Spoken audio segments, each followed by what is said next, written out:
একদম সেরা।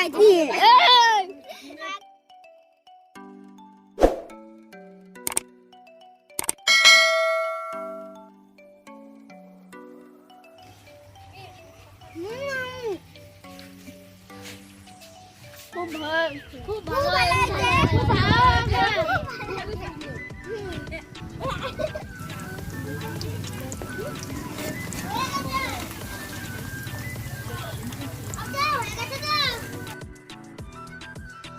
নমস্কার বন্ধুরা, টেস্টি ক্লাবে আবার একবার নতুন করে আপনাদের স্বাগত। বর্ষাকাল মানেই সঙ্গে একটু চায়ের আড্ডা, আর এই চায়ের আড্ডার সঙ্গে যদি থাকে মুচমুচে তেলে ভাজা কিছু খাবার, তাহলে পুরো আড্ডাটাই যেন জমে ক্ষীর হয়ে যায়। তো আজকের রেসিপিটা আমার এমন একটা রেসিপি, আপনাদের বাড়িতে সাধারণভাবে এই রেসিপিটা তৈরি করতে পারবেন এবং বৃষ্টির ভেতরে একটু চায়ের সঙ্গে এই রেসিপিটা কিন্তু আপনাদের জমে ক্ষীর হয়ে যাবে। এটা তৈরি করতে কিন্তু খুব বেশি কিছু লাগে না। আপনারা বাড়িতে, সবার বাড়িতে এরকম ধরনের সব কিছু থাকে, কারণ এটা তৈরি করতে 2টো ডিম, একটু আলু, আদা রসুন পেঁয়াজ এটুকু যথেষ্ট। আর এটা তৈরি করতে কিন্তু খুব বেশি সময় আমার লাগেনি, মাত্র 5 মিনিট মতো টাইম লেগেছে। আপনারা ইচ্ছা করলে খুব সহজেই বৃষ্টির ভেতরে এটা বাড়িতে বসে তৈরি করতে পারেন, খুব কম টাইমের ভেতরে, এবং চায়ের সঙ্গে পরিবেশন করতে পারেন। আশা করি সবার খুব ভালো লাগবে। আর বন্ধুরা, যদি আমার ভিডিওটা আপনাদের ভালো লেগে থাকে তবে অবশ্যই আমার চ্যানেলটাকে আপনারা সাবস্ক্রাইব করুন, শেয়ার করুন, লাইক করুন। তাহলে আর দেরি না করে চলুন বন্ধুরা, দেখা যাক আজকের রেসিপিটা।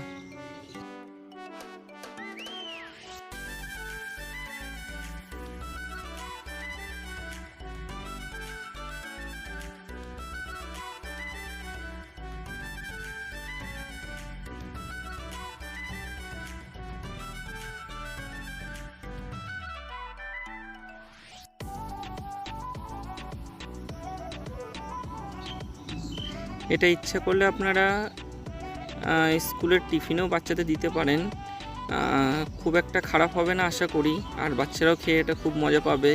আপনারা ইচ্ছা করলে বড়রাও এটা টিফিন হিসেবে ব্যবহার করতে পারেন। এটাতে কিন্তু মশলা খুব একটা বিশাল কিছু ব্যবহার করা হয়নি।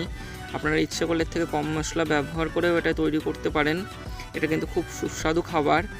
আর এটা ঠিক আপনারা যেরকম রেস্টুরেন্টে বা বাইরে ফাস্টফুড খেয়ে থাকেন তার থেকেও ভালো টেস্ট হয়েছে। আপনারা ইচ্ছা করে বাড়িতে এরকম ধরনের খাবার একদিন তৈরি করে দেখুন, আশা করি খুব ভালো লাগবে।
এখানে মোটামুটিভাবে একটু বেশি তেল ব্যবহার করতে হবে, কারণ এই পুরগুলো আমি একটু ডুবো তেলে ভাজবো, কারণ এটা তেলটা একটু বেশিই লাগবে, নাহলে সব জায়গায় ঠিকঠাক ভাজাটা হবে না। দেখতে পাচ্ছেন এটা ব্রেড ডাস্টের ভিতরে আমি ভালো করে মাখিয়ে নিচ্ছি, তাহলে উপরে যে মুচমুচে ভাবটা ঠিক রেস্টুরেন্টের স্টাইল বা স্ট্রিট ফুড স্টাইলে আসবে সেই খাবারটা।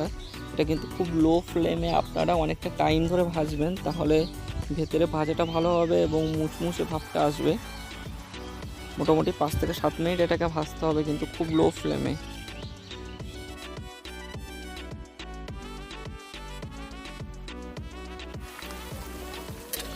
দেখুন কালারটা অনেকটা ব্রাউন টাইপের হয়ে এসছে। এটা প্রায় আমার ভাজা হয়েই গেছে। আর 1 থেকে 2 মিনিট এইভাবে লো আছে নাড়িয়ে চাড়িয়ে ভালো করে ভেজে নেব। দেখতে পাচ্ছেন এটা আমার ভাজা কমপ্লিট হয়ে গেছে। দেখুন কালারটা জাস্ট কি অসাধারণ এসছে। আশা করে দেখে মনে হচ্ছে খেতেও খুব ভালো হবে।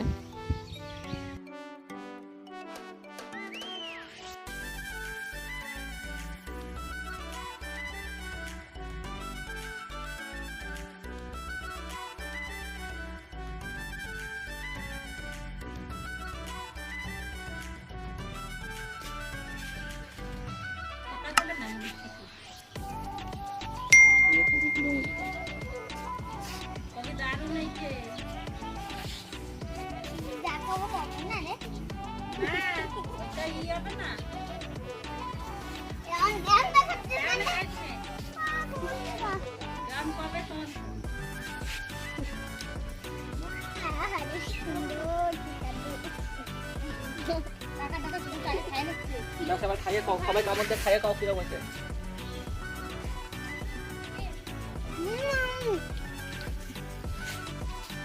খুব ভালো, খুব ভালো হয়েছে, খুব ভালো হয়েছে।